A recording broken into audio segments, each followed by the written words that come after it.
छठे दोहे में धनी रहीम जल पग को, लघु जिय पियत अगाय, उदती बड़ाई कौन है, जगत प्यासो जाए।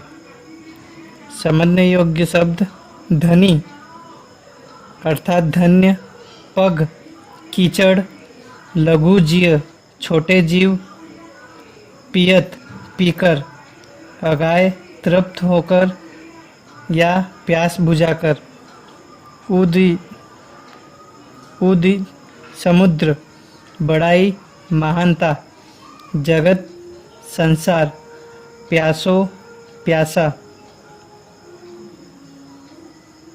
रहीम इस दोहे में कहते हैं कि मेरी दृष्टि में, मेरी नज़र में कीचड़ का जल भी धन्य है।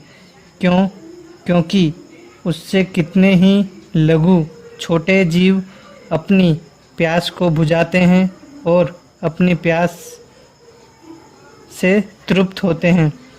समुद्र की महानता किस काम की, जिसका जल पीने योग्य ही नहीं है। संसार के लोग उसके किनारे आकर भी प्यासे के प्यासे रह जाते हैं। अर्थात महान वही है जो किसी के काम आए।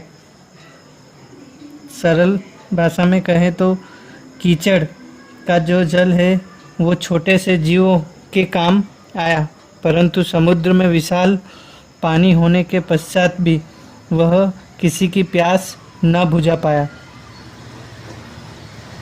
सातवां दोहा नाथ ऋषि तन देत मृग, नर धन हेत समेत, ते रहीम पशु से अधिक, ऋषेहु कसु न देत।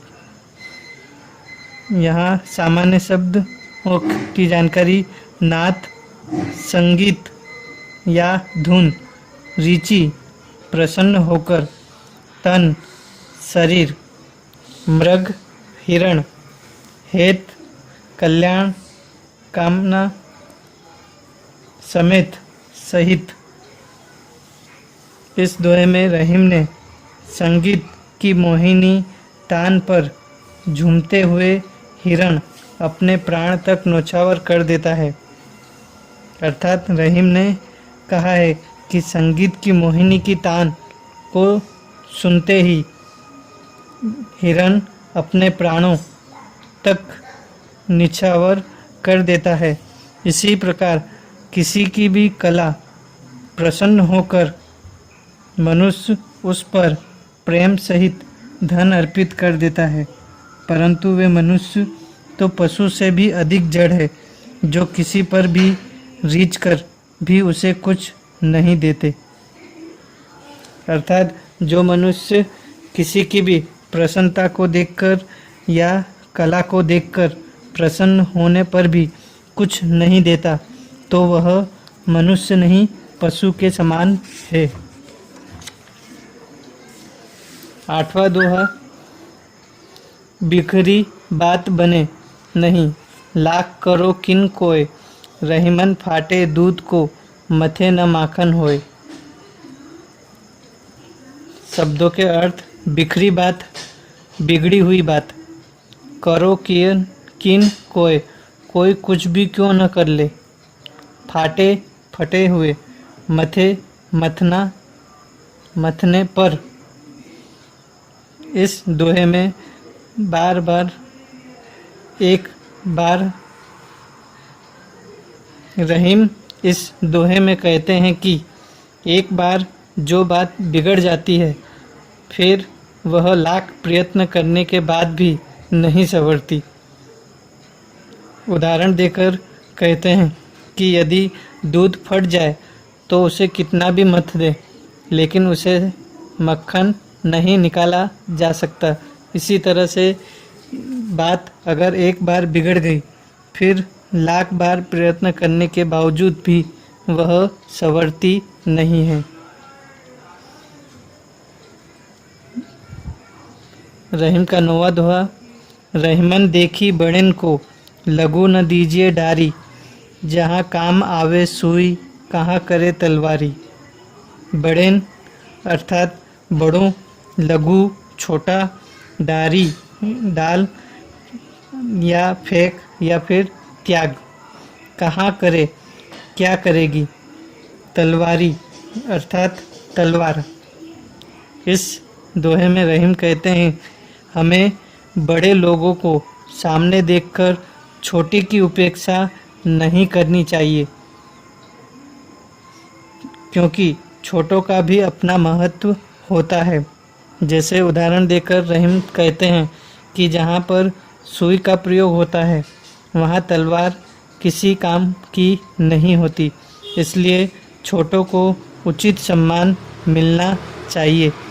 यहाँ पर छोटे को सम्मान देने की बात कही गई है,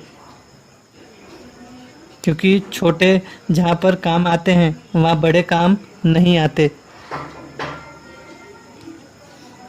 10वां दोहा, रहीमन निज संपत्ति बिना कोहू न विपत्ति सहाय, बिनु पानी जो सलज को नहीं रवि सके बचाए।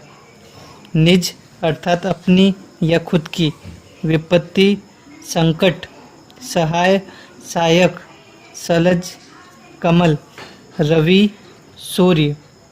इस दोहे में रहीम ने कहा है कि संकट की स्थिति में मनुष्य की निजी या खुद की धन दौलत ही उसकी सहायता करती है।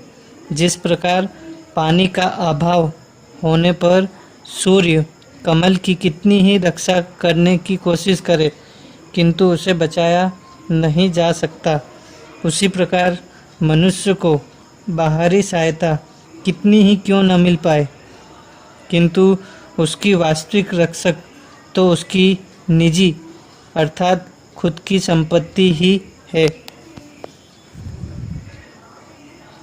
11वां दोहा, रहीमन पानी राखिए बिनु पानी सब सून, पानी गए न उभरे मोती मानुष चून। इस दोहे में रहीम ने पानी को महत्व देते हुए कहा है कि पानी का महत्व बहुत अधिक है, इसे बनाए रखो। यदि पानी समाप्त हो गया तो न तो मोती का कोई महत्व रहेगा, न मनुष्य का और न ही आटे का। यहाँ पर पानी के अलग अलग अर्थ बताए गए हैं। जैसे पानी अर्थात चमक के बिना मोती बेकार है। पानी दूसरे शब्दों में सम्मान के बिना मनुष्य का जीवन एकदम व्यर्थ है और जल के बिना रोटी नहीं बनाई जा सकती, इसलिए आटा बेकार है। यहाँ पर 3 अर्थ जो पानी के बिना संभव नहीं है, एक मोती, दूसरा सम्मानित मनुष्य और तीसरा रोटी जो बिना पानी के नहीं बनाई जा सकती। इसलिए जो महत्व है पानी का उसे बनाए रखो।